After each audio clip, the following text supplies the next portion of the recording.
Oke, kita mulai ya. Kita semua pastinya mau pikiran kita tetap tajam sampai tua kan? Nah, di sini kita bakal kupas tuntas gimana caranya kita bisa pegang kendali atas kesehatan otak jangka panjang kita berdasarkan buku Brain Power.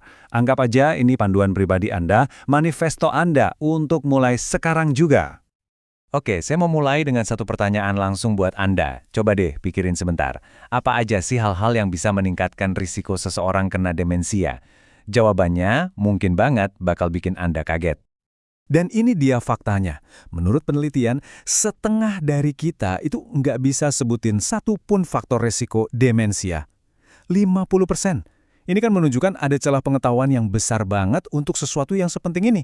Makanya penting banget buat kita paham apa aja sih yang sebenarnya bisa kita kontrol. Oke, tadi kan masalahnya. Sekarang kita ngomongin solusinya. Kabar baiknya adalah masa depan otak kita itu sebagian besar ada di tangan kita sendiri. Ini ide yang penting banget. Kita itu bukan cuma penumpang pasif yang ngikutin takdir genetik kita. Nah, ini dia ide yang bisa dibilang revolusioner. Selama ini kita mungkin mikir kalau penurunan fungsi otak itu ya takdir dari gen. Tapi sains modern nunjukin hal yang beda banget. Justru lingkungan dan pilihan gaya hidup kita lah yang punya pengaruh paling besar. Jadi intinya gini, apa yang kita lakuin setiap hari, apa yang kita makan, gimana kita tidur, seberapa sering kita gerak, itulah yang paling penting. Ini kayak wake up call buat kita semua. Yuk kita bedah 3 pilar utamanya satu persatu.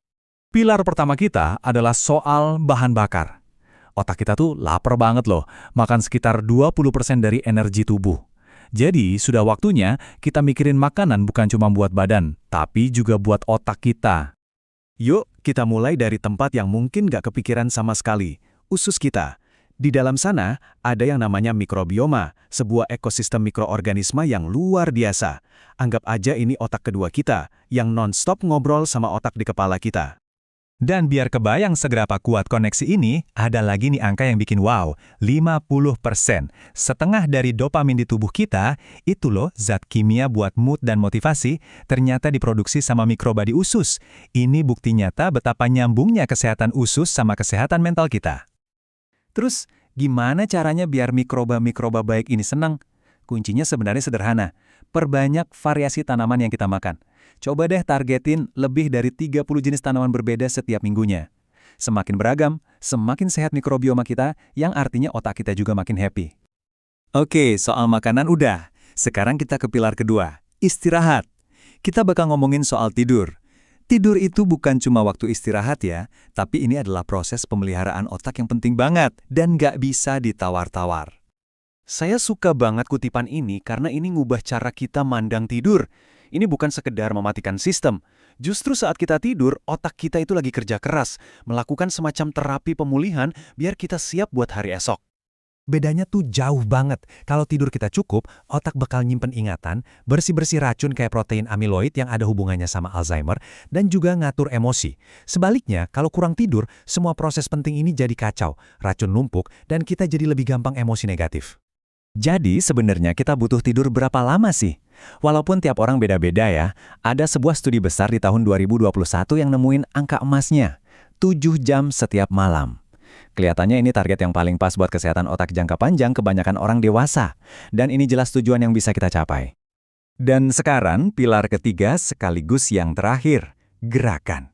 Olahraga itu bukan cuma buat jantung atau nurunin berat badan loh. Olahraga adalah salah satu senjata paling ampuh yang kita punya buat melindungi otak kita dari penurunan fungsi kognitif. Pesannya udah jelas banget kan? Dari semua hal yang bisa kita lakukan, olahraga itu salah satu cara paling efektif buat nurunin risiko demensia. Intinya, ayo gerak. Dan tenang aja, kita nggak harus lari maraton kok. Rencana yang disarankan ini sangat bisa dilakukan. Coba deh gabungin aktivitas aerobik sedang kayak jalan cepat sama beberapa sesi latihan kekuatan tiap minggunya. Yang paling penting itu konsisten.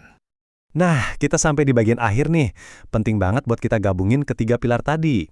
Soalnya kan banyak dari kita yang nyari satu trik atau jalan pintas buat sehat. Tapi kalau buat otak, pendekatannya harus lebih menyeluruh. Dan ini dia kesimpulan terpentingnya.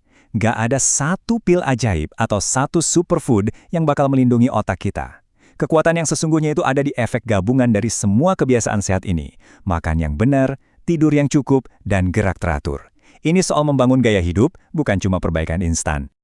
Jadi, sebagai penutup, saya mau kasih satu pertanyaan buat Anda. Sekarang Anda udah punya kerangkanya. Beri nutrisi, isi ulang, dan gerakan otak Anda. Waktu terbaik buat mulai, ya sekarang. Coba pikirin, satu perubahan kecil aja yang bisa Anda lakukan hari ini.